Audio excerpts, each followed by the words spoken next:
Hey there, herbalist group, and anybody else who wants to tune into this. We are here on our regularly scheduled. Oh, nope, it's not regularly scheduled. Paula, we're a day early because we have events happening.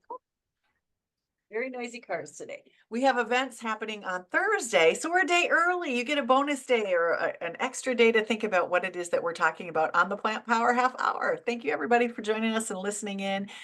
We've been in our series on it all began in a garden, and we're talking about essential oils. Each week we're taking 2 or 3 or 4 this week of those herbs and essential oils. We're kind of referencing the essential oils, but then we're also talking about the herb itself, what kinds of uses it has.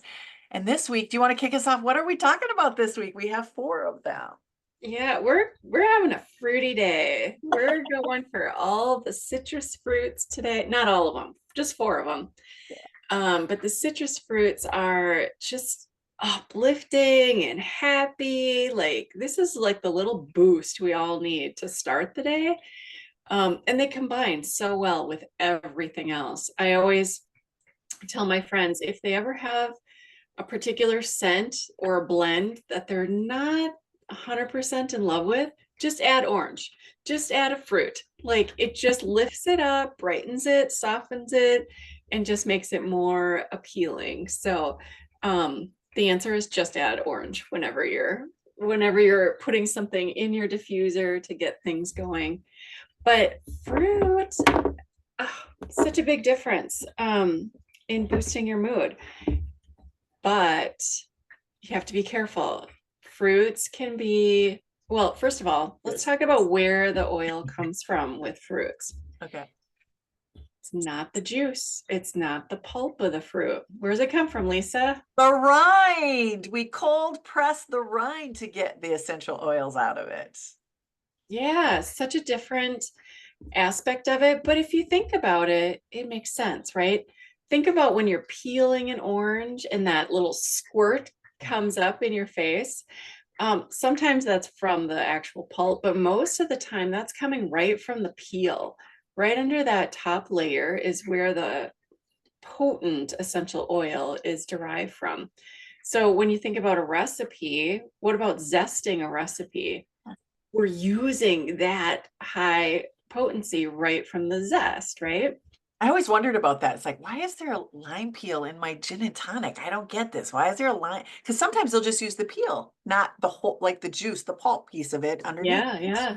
They like you have that pretty lemon peel or that pretty lime peel. I never got it. I never got it. And Yeah.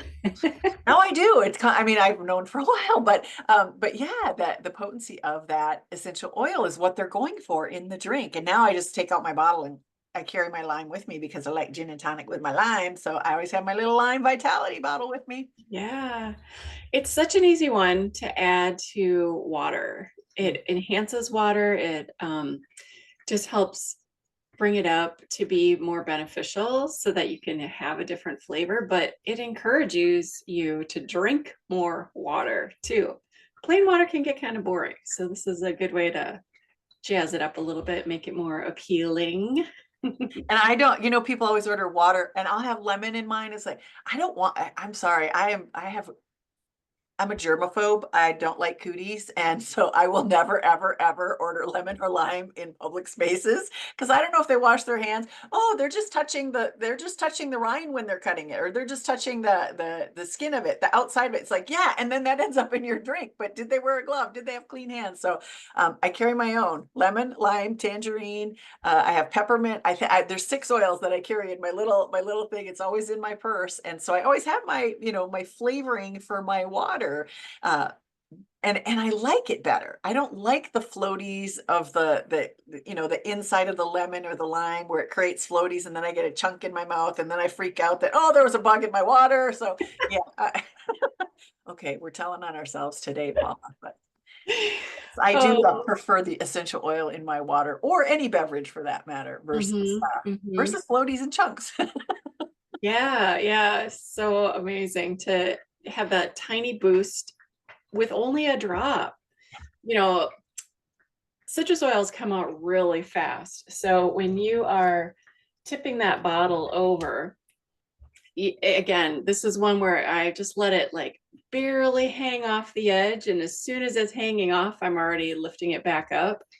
Because if I tip it like this, I'm going to get multiple drops really fast out of the bottle. So yeah, and then it's too much. Like these are so concentrated, you only need a drop or two in there. But what's the difference between having citrus juice in your water versus the citrus oil in your water? What about, do you still have the acidity? You don't. Well, some people say that you don't, and that the acidity from citrus fruits can actually affect the enamel on our teeth. And so if we're drinking a lot of that citrus, citrus is great, especially lemon water is really great early in the mornings because it helps to flush the kidneys out. Well, you can get that same response, that same effect by using a drop of lemon essential oil, labeled for internal use, in your water, and then you're avoiding actually the citrus, the acidity in the citrus, so it stays off your teeth. So if you do drink a lot of orange juice or a lot of lemon juice, or things with a lot of citrus in it, make sure that you're continuously washing your teeth. Just have good oral hygiene, and it's not much of an issue. But boy, having those in the bottle is just so convenient. You don't have to cut them up. How many times, actually, I think I have two limes in my refrigerator right now because I was making salsas with it, and they got hard because it's just so much easier for me to grab the bottle and put a drop of the lemon essential oil in it. So I don't even think about it. I bought them, or actually people brought them when they were coming for a party, and they're still sitting in there. And now it's like, oh, how do I use these? I'm gonna have to microwave them and kind of work them and soften them up to see if I can get any juice out of it. But yeah, but I oftentimes don't buy them anymore because of the convenience of the essential oils. Right? Yeah, it's so easy to put a drop of lime in my guacamole, in my salsa. Like it's an easy addition for so many recipes. And anything that calls for lemon zest or lime zest or orange zest, like I don't mess around and take all the work of grating it out. I'm just going to grab a drop of the oil so that it's so much faster and so concentrated. And the cost too, Paula. I mean, if you look at what the cost of a bottle of essential oils is, it's under $10, six to eight or 10. I don't even know what it is for those citrus oils, but they're not very expensive. And then I went, when I was looking at ingredients, a lime is now like 79 cents, and that doesn't sound like a lot, but they used to be 4 for $1. I mean, it's crazy the prices that we're seeing. Not to mention, I've heard that there's a little bit of a citrus crisis in this country, that we're just there's something is going through and ravaging a lot of the orange trees and the citrus groves. And I'm in Florida, so there's more talk of it here. So prices could even escalate higher. So it's also more price effective. Sometimes we think of essential oils as expensive, and I have a completely new perspective on that right now. I've been using a lot more of my vitality oils. I even bought like a little container to put all my vitality oils in so that they're in the kitchen, and I grab them first and start to use those because I'm by myself. And so as a single person cooking for yourself, things go to waste. You just don't go through it. And the cost of goods is so expensive. I hate to waste anything. So I'm really rethinking how I'm using my kitchen right now. Yeah, absolutely. And like a 5 milliliter bottle has like 85 to 90 drops in a bottle for around between $6 and $8. So yeah, you're gonna get a lot more lime or lemon or tangerine equivalents compared to that. And then you're not going to forget about it and throw out the moldy one that's stuck in the back of the crisper, right? It's not moldy yet. But let's talk about why are citrus oils a cheaper oil than, say, frankincense or some of the other floral scents? Well, it's because we're not using the plant, we're using the fruit, and the fruit is just ever growing. And so we can constantly keep producing that essential oil from the fruits, versus many other florals or plants can only be harvested once a year or twice a year during their peak season, when they are when those flowers bloom or when that plant is in full maturity. So this is an easy one to keep it going and be able to utilize, and that's why the cost stays down. Now, Young Living doesn't label our farms as organic, but they are more than organic. We have regenerative farms that really pay attention to the quality of the soil, to all of the aspects of making sure it's not full of pesticides or problems. So none of that contamination is getting into any of the products or plants. So Young Living's criteria is beyond organic. Their basis is the land has to be without pesticides 25 years or more or never, versus organic standards. I think it's just 5 or 7 years, 7 years. Has it gone up? Yeah, I know it used to be 2 or Mhm. 3 and yeah, it may be longer than that now.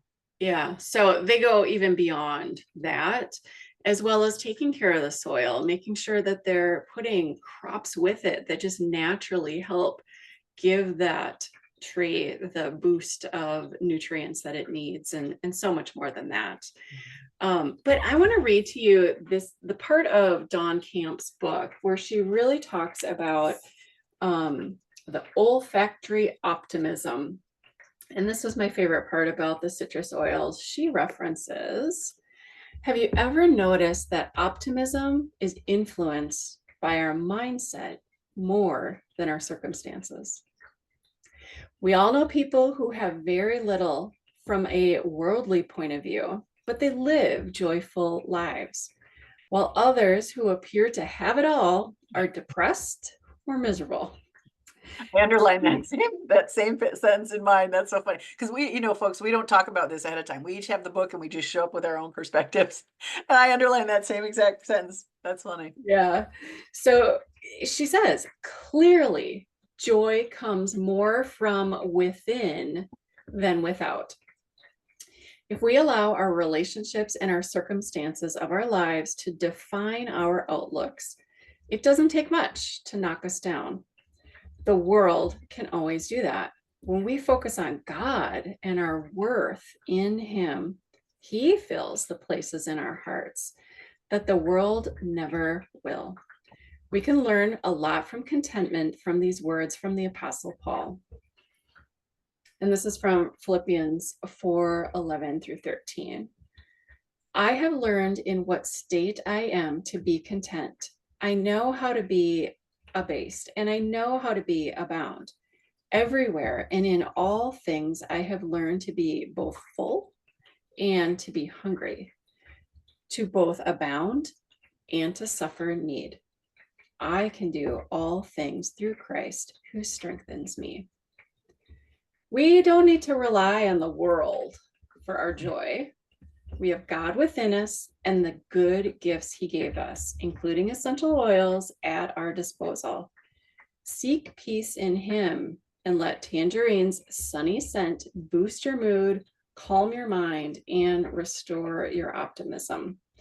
So that's just one of the examples of the great little stories that she puts in every chapter. Obviously, this is a chapter about tangerine, but she has a little perspective on every oil in here, a personal story or some great knowledge facts. So highly recommend this book as a great option there. But yeah, I love what she says about that.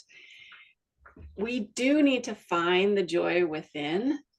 Sometimes we need a little help, whether it's looking to scripture, looking to God, or throwing something in our diffuser that's going to help bring us back up and find that joy from within and make those changes. So citrus oils are an easy go-to because they are that impact on our brain and our body to give us that boost, and they smell delicious too. Yeah, tangerine oil kind of has a sweet, tangy aroma. It's cheerful, it's soothing, kind of helps reduce stress and anxiety. Oftentimes like tangerine oil or even more so orange oil, I know has been used in dentist office when people come in. They diffuse that orange oil, and they did a study on this and found that people were less anxious about having dental procedures.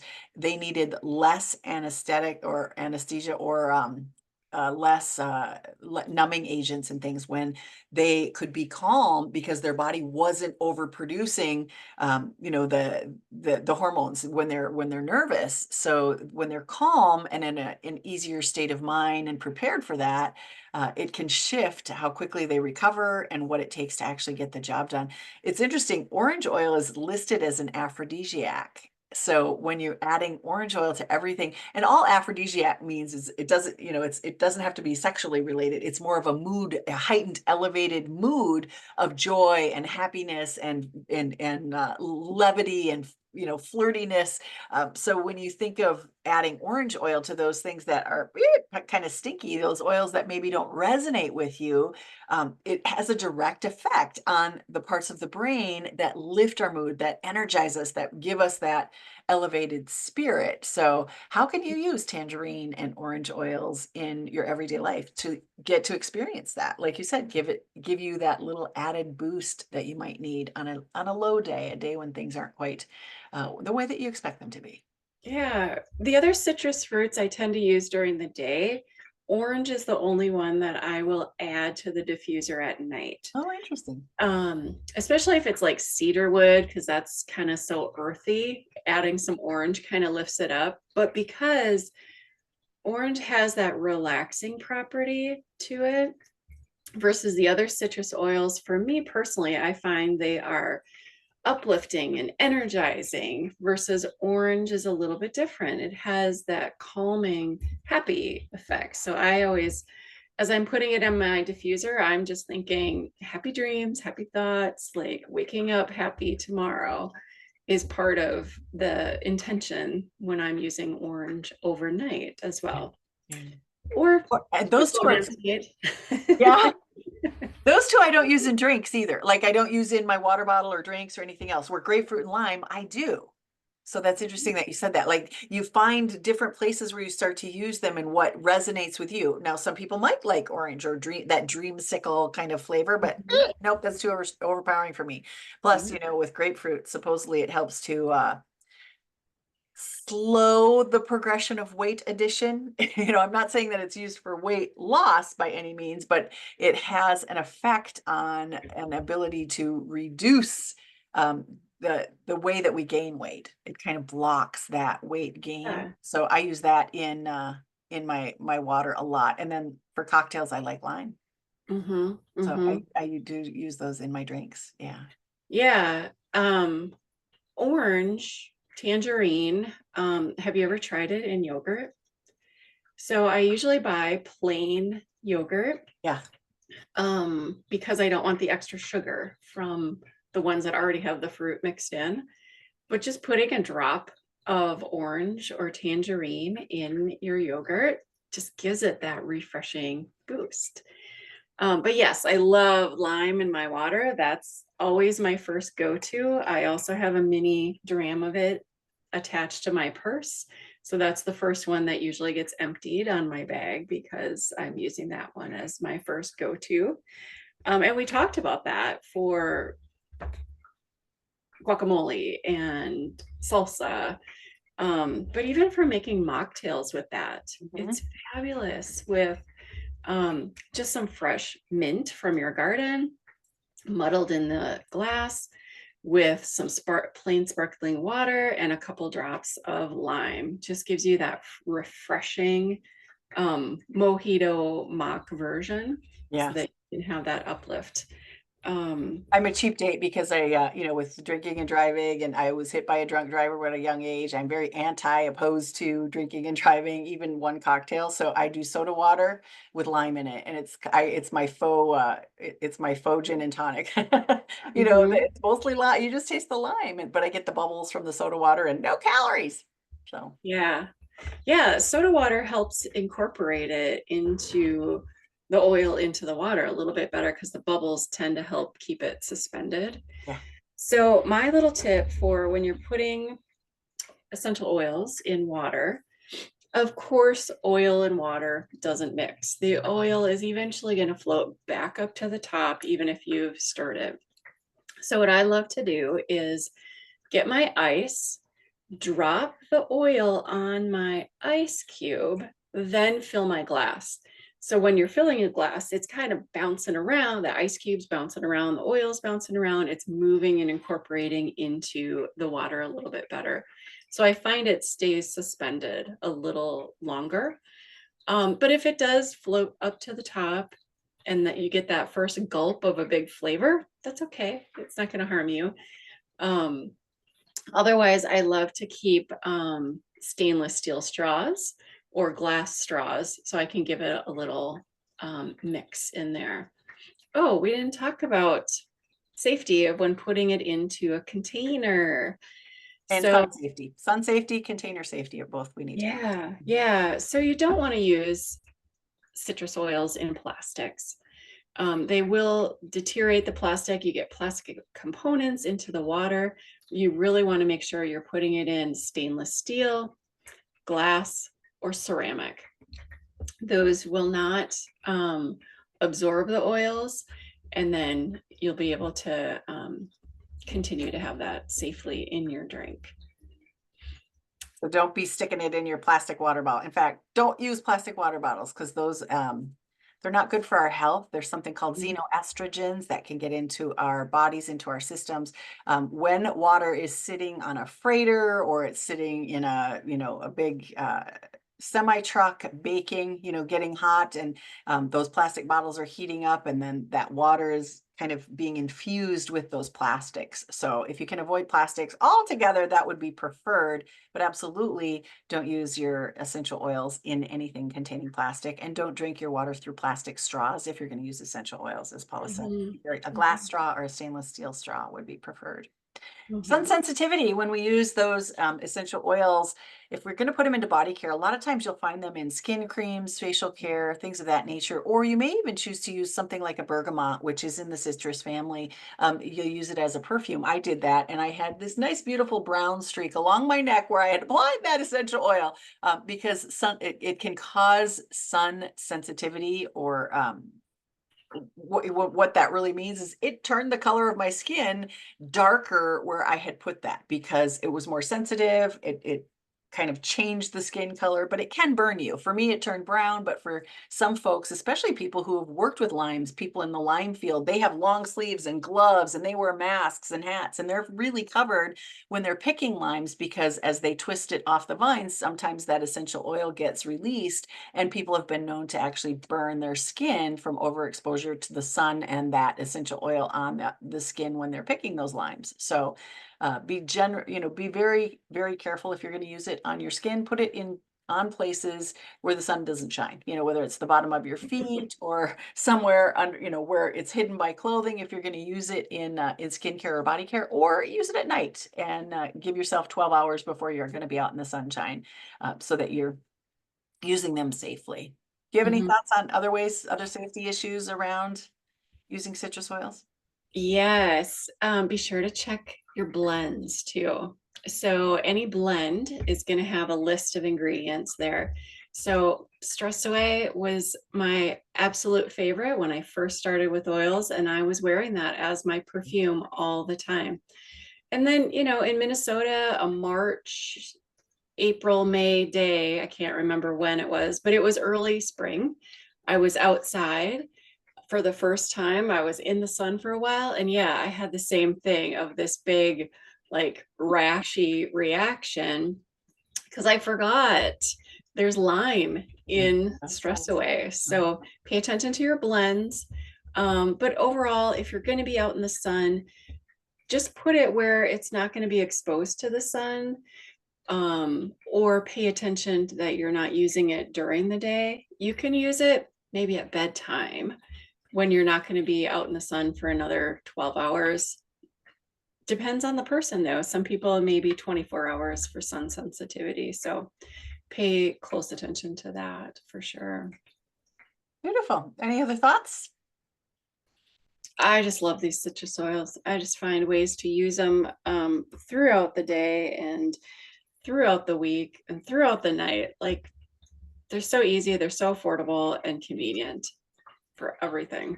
Yes. So if you're going to want to use essential oils, try to find one that is labeled for internal use. The Vitality line by Young Living is labeled for internal use. I don't know of any other companies that do that, but I would encourage you that if you are going to use them, make sure that you are getting, good quality oils. If you're going to use it internal, even topically, because as soon as you put something on your skin, it's in your bloodstream in under a minute. So just choose the quality. Make sure that you know that you're using oils from a good, reputable company. Kind of check into the history of it, know a little bit about these things. People think, oh, they're natural, and natural doesn't always mean safe. Arsenic is natural too. You can harvest it in the desert. It grows. It's found on the soils. So we don't want to, just because something's natural doesn't mean it's safe. So this is our regularly scheduled warning. Please be safe when you're using these. We don't want to discourage you. We just want you to encourage you to be aware of what you're using, and they're powerful and they're potent, and they're a great resource for your health and wellness. So come on back next week. Do you know what we're studying next week? We have 2 or 3 more for next week. Next week, we're getting into citronella, lemongrass, basil, and davana. Well, what comes to mind is bugs. As we're coming into this season, sitting outside enjoying a sunset, you don't want those nasty bugs crawling all over you. Let's avoid mosquito bites. We're going to talk a little bit about how we can use essential oils to do that. So come on back next week, everybody. Thanks for being with us. Bye.